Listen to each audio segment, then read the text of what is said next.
একটা হলো ভবিষ্যৎকে নিয়ে উৎকণ্ঠা, দুশ্চিন্তা, হতাশা। আরেকটা হলো অতীতকে নিয়ে উৎকণ্ঠা, দুশ্চিন্তা, মনোবেদনা, মনোকষ্ট। আমরা আলোচনা করছিলাম সম্মানিত দর্শক, এটা হলো শয়তানের পাঠশালার প্রথম পাঠ। আল্লাহ তাআলা কোরআন কারিমে আমাদেরকে জানালেন, শয়তান তোমাদেরকে ভবিষ্যৎ, অসহায়ত্ব, দুর্বলতা, দারিদ্র্যের ভয় দেখায় আর অশ্লীলতার নির্দেশ দেয়। আর আল্লাহ তোমাদেরকে বলছেন তোমাদের তিনি ক্ষমা করবেন, তোমাদেরকে প্রাচুর্য, বরকত, কল্যাণ, মেহেরবানি দান করবেন। কাজেই আমাদেরকে আল্লাহ তাআলার রহমত বরকতের আশায় অন্তরটাকে পূর্ণ রাখতে হবে। আনা ইনদা যান্নি আবদি বি, আমি আমার বান্দা যেভাবে আমার ব্যাপারে ধারণা করবে আমাকে সেভাবে পাবে। আমার বান্দা যদি মনে করে আল্লাহর রহমত আর আমি পাবো না, ভবিষ্যৎ আমার খারাপ হয়ে যাবে, তার সেই অবস্থা হবে। আর বান্দা যদি আল্লাহ তাআলার উপর আস্থা রাখে যে অবশ্যই আল্লাহ তাআলা আমাকে এতদিন ভালো রেখেছেন, আল্লাহ তাআলা আমাকে অবশ্যই ভবিষ্যতে ভালো রাখবেন, তাহলে তো আল্লাহ তাআলা অবশ্যই ভালো রাখবেন। কাজেই মুমিনের দায়িত্ব হলো, ইমানের অংশ হলো এবং ইবাদত হলো যে আল্লাহর রহমতের উপর আশাটা পরিপূর্ণ রাখা, ভবিষ্যৎ নিয়ে কোনো দুশ্চিন্তা না করা। ভবিষ্যৎটা আমরা কিছুই জানি না, ভালো অথবা মন্দ, আমরা যত দুশ্চিন্তাই করি না কেন, ভবিষ্যৎ যেটা হবে সেটা হবে। আমরা ভালো চিন্তা করলে সওয়াব হবে, আল্লাহ রহমতের আশা থাকলে মন ভালো থাকবে, আল্লাহ বরকত দেবেন। খারাপের আশা করলে কষ্ট লাগবে, কিন্তু কোনো লাভ হবে না। আর এজন্যই তো আমরা দেখেছি আল্লাহ রাসূল সাল্লাল্লাহু আলাইহি ওয়াসাল্লাম বলেছেন, মান আসবাহা মুআফান ফি জাসাদিহি ওয়া আমিনান ফি সিরবিহি ওয়া ইনদাহু কুতু ইয়াউমিহি ফাকান্নামা হাইজাত লাহু দুনিয়া বিহাদাফিরিহা।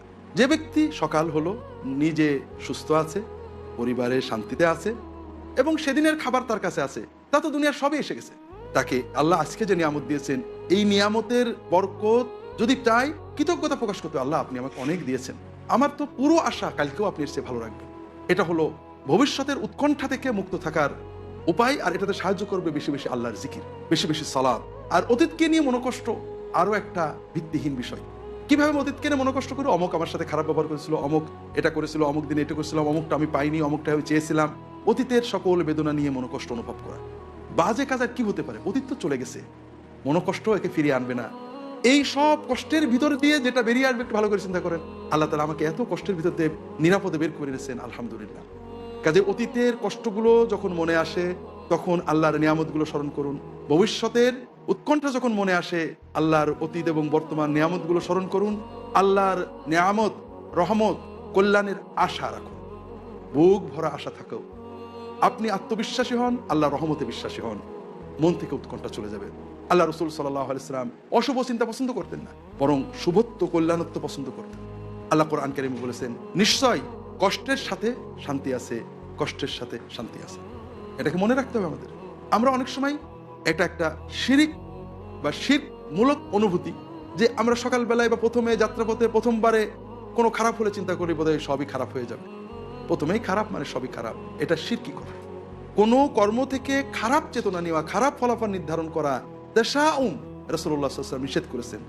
আর ভাগ্য, ভবিষ্যৎ, ভালো মন্দ নির্ধারণের চেষ্টা করা রাসূলুল্লাহ সাল্লাল্লাহু আলাইহি ওয়াসাল্লাম কুফরি, শিরক বলে গণ্য করেছেন।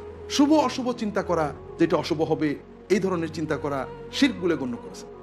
বরং আমরা যখন কষ্ট পাবো তখন আমরা আল্লাহর ওয়াদার উপরে আস্থা রাখবো যে আল্লাহ একটা কষ্ট দিয়েছেন, নিশ্চয় এর সাথে তিনি শান্তি দেবেন, ভালো দেবেন।